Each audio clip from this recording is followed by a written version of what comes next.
Welcome back, Paddy. I've been away for 10 days. Did anything happen? Yes. Right. A lot. That is what the news cycle's like, isn't it? Every time you think it's bad, then it gets worse. Yeah, and we spent most of the week talking about Rachel Reeves and her big plans for the economy and for public spending oodles and oodles and oodles of extra cash on the NHS and whether or not her sums add up. And then all of a sudden, along comes yet another crisis moment far away. This time, attacks on Israel, on Iran, then Iranian retaliation, and of course, in a region that is already incredibly tense. The link to Rachel Reeves being that the oil price has soared. Oil means a lot to our economy. Rising oil price means rising inflation normally. So we'll unpack what's happening in the Middle East and what might happen here at home in Saturday's Newscast. It's Laura in the studio. It's Paddy in the studio. And I'm pleased to say that Shashank Joshy, the defence editor at The Economist, is back on Newscast, back with me and Paddy for the first time. But you were helping us all out yesterday on the podcast too. So thank you very much indeed for being with us again. Thanks for having me back. Great to be back. Shashank, is it war by another name? Oh, this is a full-fledged war that we're in. We're talking about 100 ballistic missiles fired at Tel Aviv, people dead in Israel, nearly 80 people, if not more, dead in Iran, nuclear sites being struck, Iran's military leadership wiped out, and the Israelis signalling that this could go on for 2 or even 3 weeks.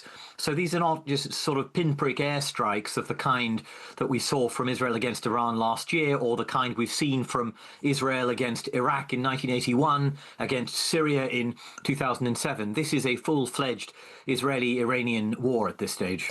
And Shashank, do please in the next 15 minutes correct us if we are wrong, because this is much more your area of expertise than it is, I think, Paddy, fair to say, either of ours in terms of the technicalities of what's going on here.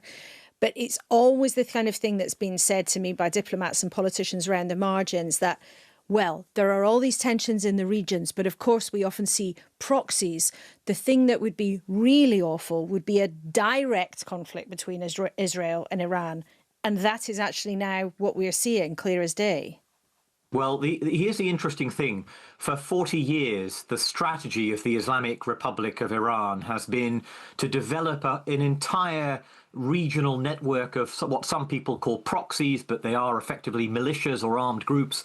Hamas, Hezbollah, the Houthis in Yemen, the militias in Iraq. And the idea was to have a buffer zone, make sure that if conflict happens, it happens away from Iran.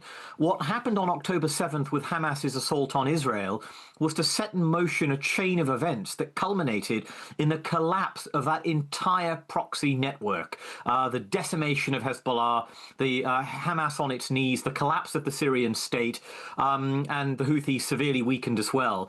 And war has come to Iran itself. So this is more than just an intelligence failure, a military failure. It's a failure of the grand strategy of the Islamic Republic over many, many decades. And we're seeing a clear strategy shift, it seems to me, in Israel. And you've covered many of the background worries in yesterday's newscast. What's happened since is that the Israeli government has warned Tehran will burn if it fires more missiles into Israel. You've told us there have been deaths in Israel. At the same time, Benjamin Netanyahu has said he wants regime change. So we're now in Iran, a regime change in Iran. So we're now in a position where the next 24 hours will show a lot about both sides' strategy. That's right, yes. And this is you've I think, articulated a tension in the Israeli approach, which is they're saying if you strike population centres, and here I should note, of course, that there are some valid military targets in Israeli population centres. The Kiryat, the central military brain of Israel, the Ministry of Defence, is inside Tel Aviv. So I suspect that is what Iran was trying to strike in at least some of its strikes yesterday. But nonetheless, what Israel is saying is if you hit population centres, we will expand the campaign and hit economic targets like oil terminals, but also political regime targets. However, Netanyahu is also saying, as he did last night, that these strikes are aimed at, I think think he said, paving the way for your freedom to Iranians. Take advantage of this moment. So in a way, he's sort of having his cake and eating it as well, saying this is regime change. Go and rise up against the regime, because he knows that is the most durable way to achieve a change in its nuclear ambitions. But he's also saying, I'll only do that if you strike population centers. That tension is yet to be resolved, but I think Israel will begin hitting a wider range of targets in the day ahead as Iran continues to strike Israel with ballistic missiles. And there are two important bits of context here. Is one, there are many, many people who live in Iran who absolutely abhor the Iranian regime. So the Iranian government and regime is not the same as the Iranian people, although the Iranian opposition is also in itself made up of lots of different groups. So we're dealing with more than two blocks of people here, but I think that's an important point. Secondly, much of the international community does condemn Iran's development of nuclear technology. They always deny it's for anything suspect or towards trying to develop a weapon, although only a few days ago they were censured by the international community, including the UK, for basically not coming clean over what they're really up to. So if you haven't been following this that closely, I think those are two quite important bits of context. When it comes, though, Shashank, to the UK, it was a warning from Iran today saying it would target the UK and America and France if it was aiding Israel in any way. What's your understanding of the UK role this time? I think it's non-existent. The UK, of course, has a military base in Cyprus within range of Iranian missiles, and previously it has used RAF Typhoons, Eurofighter Typhoon jets, to conduct bombing raids against the Houthis and the Red Sea from Cyprus. But it's not struck Iran. It's not involved in this. It isn't refueling any aircraft that Israel's using. And although last year the RAF did participate in the air defense of Israel in those big ballistic missile strikes, I think the RAF shot down a handful of Iranian drones, no more than a handful. On this occasion, given the sensitivities of what Israel is doing, I suspect the UK will stay out of it. It's only the United States right now helping to shoot down Iranian missiles from naval destroyers and from ground-based air defense. The UK does make some components, for example, that are used in the F-35s that Israel has used in these strikes. But the F-35 has components from a very wide range of countries. I think, Canada, Belgium, all sorts of places. So that's not really direct involvement. And I suspect, in fact, if you really dig down into it, the dependency on components is much greater for the UK on Israel than for Israel on the UK, which is why the UK has been cautious not to let that get caught up in any sanctions. Laura mentioned that the Iranian regime is abhorred by many Iranians. The same is true in Israel. Many Israelis abhor Benjamin Netanyahu and think he is prolonging war, expanding war, diverting news attention from what's happening in Gaza. Does he want to drag in the US? Is it part of Benjamin Netanyahu's strategy to force Donald Trump into this? It's a great question, and I think the answer is probably at this stage, yes, he wants to pull the US in, and that's for several reasons. One of them is they need American help with air defense, and that is happening, but they need more of it. Secondly, if this campaign is going to be 2 weeks, Iran is on its knees, but it's a big country, and Israel is a small country where the airport can be shut down and has been shut down by the threat of strikes. So they need American help to replenish their arsenals. But above all, so far, Israel has focused on preparing the ground for military targets, clearing the way for it to act, destroying Iran's air force, its air bases, its missile launchers, giving itself freedom of maneuver. It has not yet done crippling damage to Iranian nuclear sites. Although it has hit many of them, it has not destroyed them. And from all the sources I talk to in the United States, in Europe, in the Middle East, there is doubt over Israel's ability to, in a lasting fashion, destroy the very deeply buried site, the enrichment plant at Fordow, near the city of Qom. And so they might need American help with bunker buster munitions and also the means to deliver those on bombers to do that damage. Right now, I think Netanyahu would really want to say to Trump, look, you may not want this war, you may not have asked for it, but if you don't step in, the risk is this job is half done. So you have to help me finish it. That's what I think he will be saying to Trump at this minute. We've had a question similar to Paddy's from a newscaster, Phil Hemming from Herefordshire, has got in touch on WhatsApp. And he asks, are the Israelis, though, using the Iran attack as a distraction from what's happening in Gaza? Because the news now seems to have moved on. How much, Shashank, do you think this is about Israel's long-term, profound fear of Iran developing a nuclear capability? And how much is it Netanyahu's politicking? And as Paddy suggests, many people's assessment that he's strong as long as he's fighting a war, because many people, I'm not going to say he's strong because he's not strong. He's stronger when he's fighting a war because he's under intense political pressure. It's true that Netanyahu for 40 years has been obsessed with attacking Iran to the point where it's a bit of a running joke in Israeli politics. And it came close to happening in Netanyahu's second time in office between 2009 and 2013. In that, on those occasions, he tried twice to launch attacks on Iran's program, but basically his generals and the Mossad opposed it, as did the Americans at the time. I don't think this is Benjamin Netanyahu launching a war to distract from Gaza. I think this is Netanyahu seeing a golden political and military opportunity to do what he has sought to do for 40 years. And I think Israelis, by the way, are genuinely concerned about what they see as an acceleration in the pace of Iranian weapons activity. I don't buy everything they claim. Some of that weapons activity is maybe, months old. It's not this week. It's not like the Iranians will have a bomb just around the corner. But I think it's a genuine fear. But also, we've all been schooled, haven't we, in what happens with the nuclear strategy considerations in this new world order. Ukraine gave up its nuclear weapons and was promised a security blanket by the West and was then invaded by Russia. Iran has been racing to get nuclear technology and Israel says was weeks away from getting the nuclear bomb. So the existential question is there. The strategy that I grew up with as a young student about mutual assured destruction is back. And on this existential question, I mean, the Iranians can say correctly that the US and the UK conspired in a coup in 1953 to get rid of the leader Mossadegh. They installed the Pahlavi royal family, the Shah, who was then overthrown by the Islamic Republic, etc. And where is this leaving, with calls for a regime change, where is this leaving the Ayatollah Khamenei? Will he be seen in public? Is he at risk?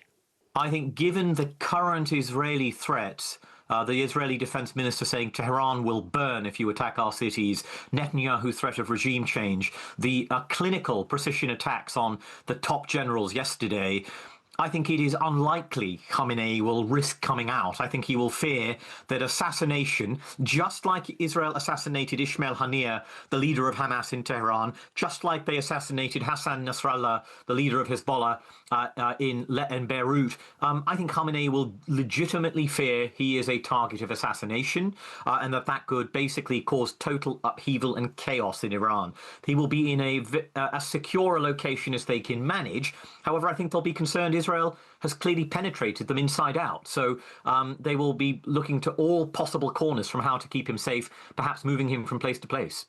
And Shashank, we'll say goodbye to you in a second, but just give us a worst case scenario. And also because the world is very unpredictable and we like also to try to be cheerful when we can. What's the best case scenario here? Because sometimes when there's a crisis, there's also an opportunity. Well, the best case could be that Israel judged it's done enough damage to stop, on the basis that Iran will have to come to the negotiating table to do a deal over its nuclear program, giving it up. I think that's, I'm afraid, very unlikely. The worst case is either that Iran begins to attack American targets, drawing America in fully, or it continues to attack Israeli cities. Israelis respond by hitting Iranian oil terminals. The oil price globally spikes, causing chaos in the world economy. In the process, by the way, shoring up Russia's economy and improving its position in Ukraine. And that this turns into a general conflict of regime change, with Iran then being left with no incentive not to launch as many missiles as it can at all possible targets. And that, I'm afraid, is still frighteningly possible at this stage of the conflict. But it is early days. Shashank, thanks so much for being with us today. And your knowledge is incredibly helpful to help us try and unpick what's a very quick moving and also a very confusing picture, I think, for most of us who don't follow this inside out day to day. So thanks very much indeed for your time. Thanks for having me. A long time ago when this podcast began, Less lengthy than some, it's fair to say. you said that there was a British knock-on from global crises, plural. And I mentioned the oil price, which is obviously the sort of schoolboy way to look at this. But the crises that are coordinating in the world do give the UK government wiggle room to say, the world has changed. Therefore, our plans and our forecasts have changed. Yeah, actually, a city source of mine said to me yesterday, I thought tax rises in the autumn were probably going to happen anyway, but now I think they're inevitable. And the government would have cover to do that because they could say, look, there is a world crisis that has meant the oil price has gone up and then the price of everything has gone up. And now the books look harder, even tighter than we thought they were. So goodness me, we're going to have to put taxes up to make ends meet. Now, really importantly, the government would say they've got no plans to put up taxes. Point two, what we do not know yet about this conflict is whether it will have the prolonged effect on the oil price in the way that the war in Ukraine resulted in an energy price shock that ultimately saw Liz Truss, of all people, paying all of our energy bills one winter.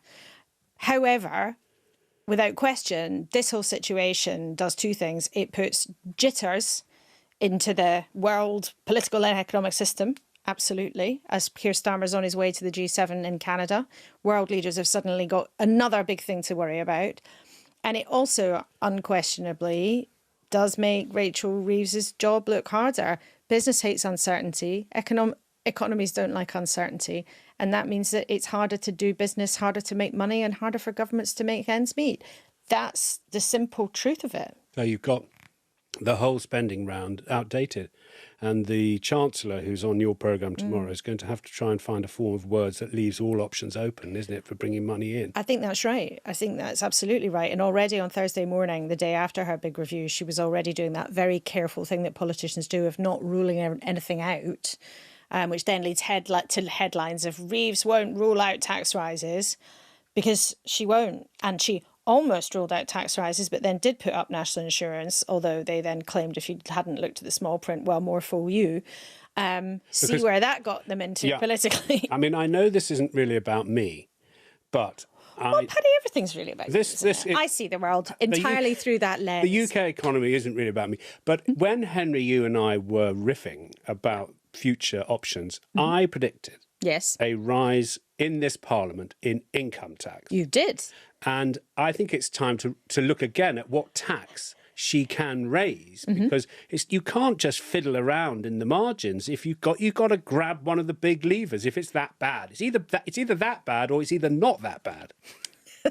That seems the big levers are income tax or VAT or national insurance, and they've already done national insurance.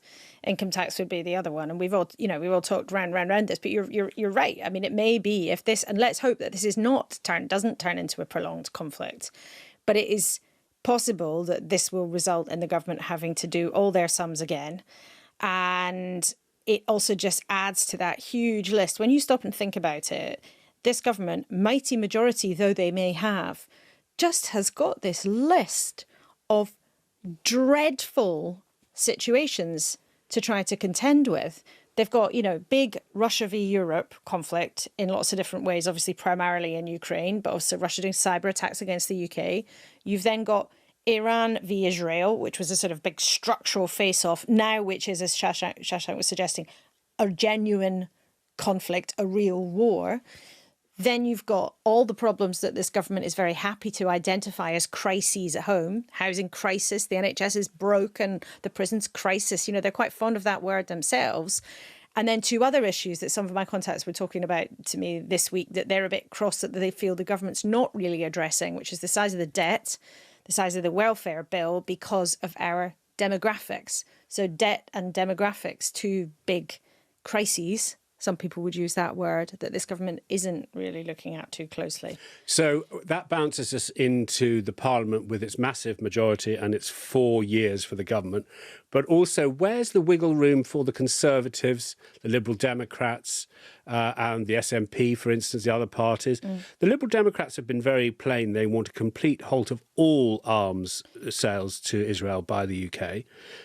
Currently, I was looking at this on the House of Commons Library, which is a marvellous resource, isn't it? It is. Hear, hear. David Lammy suspended licences of direct sales. He allowed dual-use technologies, and he also made a statement saying we're part of the global supply chain for the F-35, which Shashank was saying. But nonetheless, is there any political differences to look for? Can the Conservatives say my solution is this, and it's going to look very different from what Mr. Lammy, the Foreign Secretary, is doing? I mean, it was a few weeks ago, Kemi Badenoch was with us on a Sunday morning, and she, paraphrasing, more or less said, Israel's an ally, I'm never going to criticise them in public. Now, I'm paraphrasing, but her support for Israel is of a different tone now to that of the government, which has shifted over the last year very, very much. And it's much more qualified now, and it's much blunter now. And I think it's fair to observe, as one senior MP said to me yesterday, that the relationship between the UK government and Israel is now quite significantly degraded compared to this time last year. So it'll be very interesting to hear how government ministers handle questions about their attacks on Iran in the next 24 hours. I don't know how Keir Starmer will approach this subject when he's inevitably asked about it in Canada. What we've had so far has been quite sort of hedgy, I think, because the government isn't, they are trying to stay out of it, perhaps because it's just too hot to handle. And we're on a Saturday afternoon, so a bit of this is speculative. One thing I wanted to bring to the table, which links back to the interview you did with Stoltenberg, the former leader of NATO, yes, about the New World Order, yes, is that it was interesting to me to hear Shashank talk about the oil bounce helping President Putin. And it seems to me, and you were early on this, you now ask the question, does this crisis, is it good for our side or their side? Does it help the sort of Western alliance, which was already in trouble because of a schism between the US and the West? Does it bring them together? Does it help them? Does it help the other side? And it's becoming very clear to me that that's how you see these things increasingly. And a big price rise for oil bankrolls Putin, bankrolls his war in Ukraine. So what Donald Trump does with the G7 in Canada, is he going to seek greater unity, or is he going to allow some sort of difference to be seen? That's a really big 48 hours ahead of us. It is. So there's going to be plenty to talk about tomorrow. And we should say, I think so much has happened. We should say quite specifically, we're recording this just before 1:30 on Saturday.